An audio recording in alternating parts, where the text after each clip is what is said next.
Ganyan po sila maglinis ng snow rito.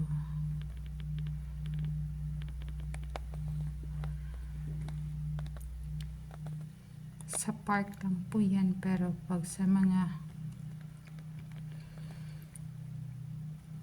dadaanin ng sasakyan, truck din.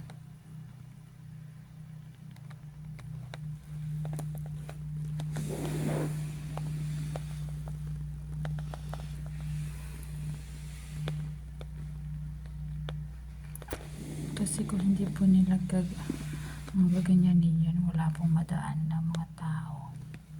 Kasi bundok na po yung snow. Yan, malalim na po yan, kaya wala pong dumadaan dyan kasi lulubog ka.